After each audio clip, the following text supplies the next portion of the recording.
Hello बच्चों, कैसे हैं आप लोग। आपका मैं नॉलेज लवेरिया में स्वागत करता हूं और मेरा नाम एजाज है। आज हम लोग जो क्वेश्चन देख रहे हैं वो एक्सरसाइज 1.2 का क्वेश्चन नंबर 3 है, क्लास 10th मैथमेटिक्स।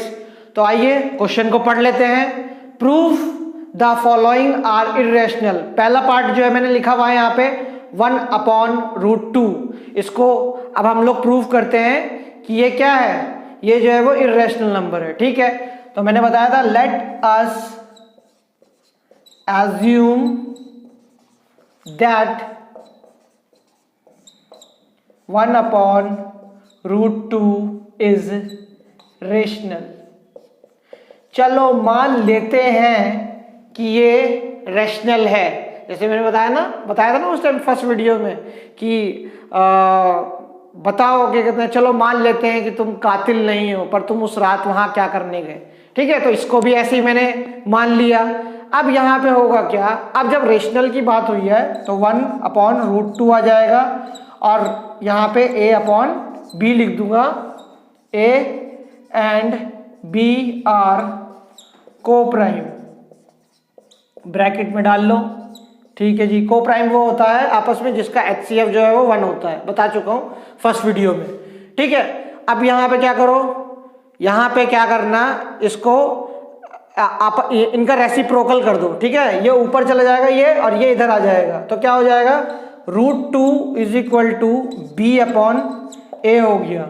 ठीक है, अब देखो, ठीक, since a and b are integer, अगर ये इंटीजर होगा अगर ये since a and b are integers, तो क्या होगा, ये रैशनल हो जाएगा।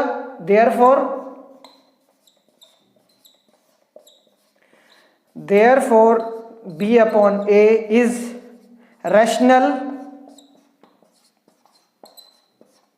ठीक है, लेकिन हम जानते हैं कि √2 जो है वो क्या है, √2 is irrational. We know that, हम जानते हैं कि √2 जो है वो क्या है, इर्रेशनल है। तो ये ऐसा हो क्यों रहा है, ऐसा हुआ क्यों भाई मेरा, इसलिए हुआ क्योंकि मैंने शुरुआत में ही गलत मान लिया। यहां पे मैं कैसे शो कर सकता हूं, यहां पे इर्रेशनल को रैशनल को इर्रेशनल के कैसे इक्वल शो कर सकता हूं, नहीं हो सकता शो। रैशनल और इर्रेशनल कभी भी आपस में इक्वल नहीं, नको। ठीक है, समझे। चलो, तो उसके बाद आखिरी लाइन रह गई है लिखने की इसकी, तो यहां पे क्या होगा, यहां पे ये मिटा रहा हूं, यहां पे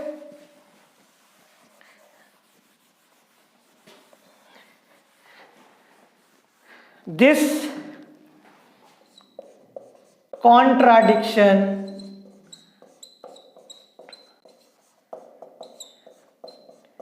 is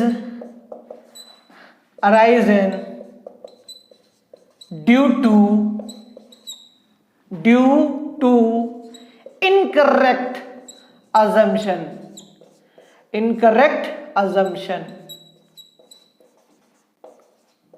समझ में आया। तो यहां पे हमारा क्वेश्चन जो है वो खत्म होता है। क्वेश्चन नंबर 3 का पार्ट 1 जो है वो खत्म होता है। लिख लो, बाकी के जो 2 क्वेश्चंस हैं वो भी ऐसे ही बनेंगे। ठीक है बच्चों, अगर आपको वीडियो अच्छी लग रही है तो लाइक और सब्सक्राइब दोनों कर दीजिए। बाकी आप लोग खुद समझदार हैं। ठीक है, अपना देख लीजिए और इसको कर लीजिए आराम से। ठीक है, तो फिर हम लोग नेक्स्ट वीडियो में मिलते हैं। हाँ बच्चों, तो फिर हम लोग जो है वो सेकंड क्वेश्चन को देख लेते हैं। यहाँ पे 7√5 जो है वो इसको दिखाना है हम लोगों को, प्रूव करना है कि इरेशनल है। ठीक है, तो वही लैंग्वेज है, let us assume that 7√5 is rational. मान लो कि ये रैशनल है, तो रैशनल अगर हुआ तो 7√5 is equal to A upon B, यानी कि रैशनल है तो पी बाई क्यू की फॉर्म में होगा, और ए एंड बी जो है यहाँ पे ए एंड बी आर को प्राइम है ये यहाँ पर, ठीक है, लिख दिया यहाँ पे मैंने। अब यहाँ पे मैं क्या करूँगा, इस 7 को इधर लेकर के आऊँगा, तो √5 equal to A upon B, 7 जो है वो इधर आ गया। अब देखो यहाँ पे since A and B are integer, अगर ये इंटीजर होते यहाँ पे तो क्या होता, ये होता रैशनल नंबर। देयरफॉर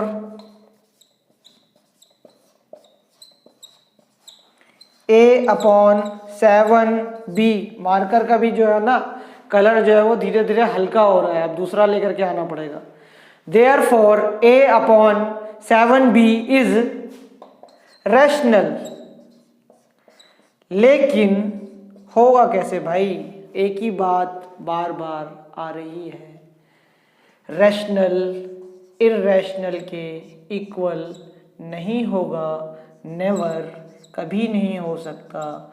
तो आपको हमको मालूम है यहाँ पे कि हमने क्वेश्चन नंबर फर्स्ट में प्रूफ किया था ना मैंने कि √5 जो है वो इररैशनल है।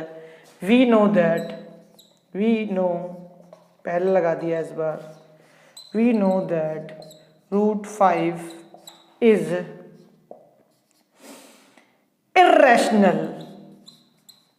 इररैशनल है।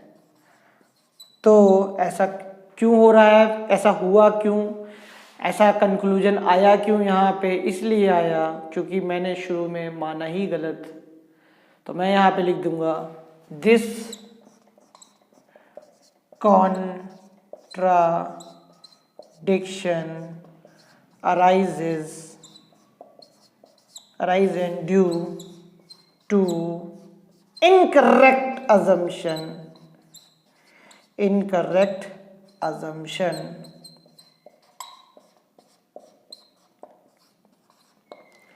क्योंकि √5 is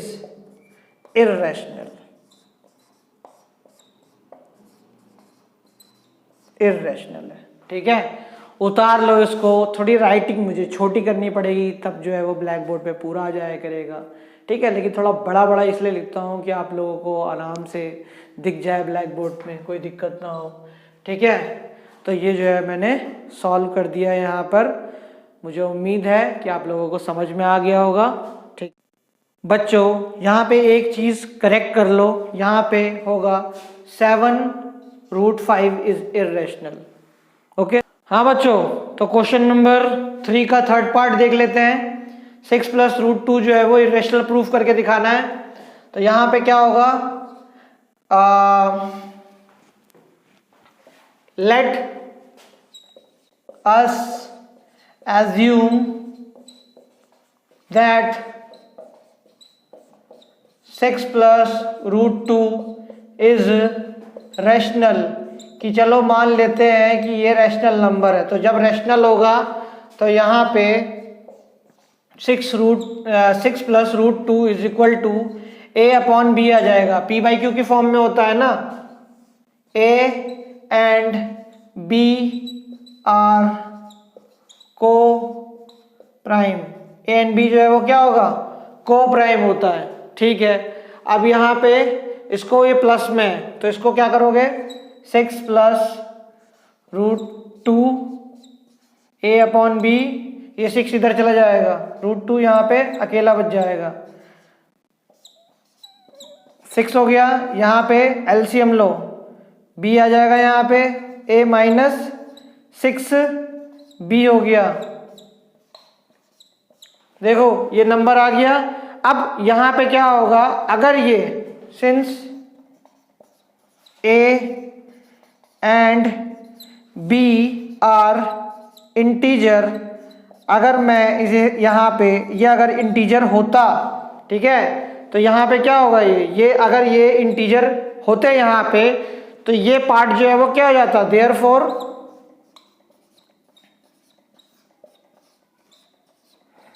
a minus 6b upon b जो है वो क्या हो जाता, इज रैशनल, ठीक है, रैशनल हो जाता। लेकिन हमें पता है कि √2 जो है वो क्या है, इर्रेशनल है।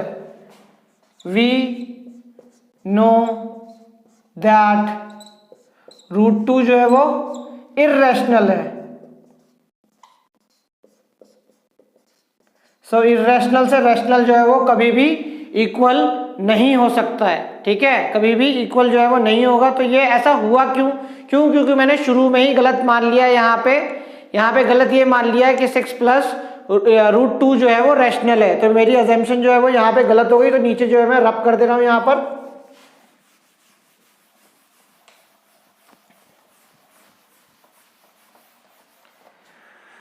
सो दिस contradiction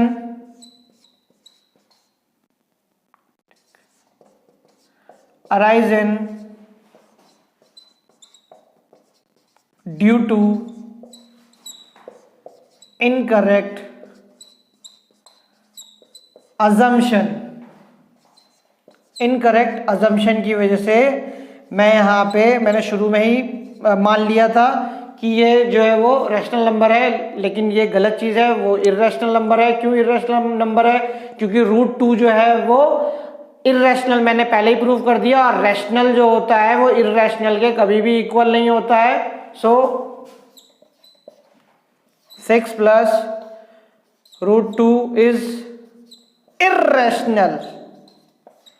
समझ में आया बच्चों, इर्रेशनल है, इस वजह से ये इर्रेशनल है। तो ये आपका जो चैप्टर है रियल नंबर्स का, तो ये मैंने पूरा कर दिया है, ठीक है, और ये हमारा चैप्टर जो है वो आज समाप्त हो गया है।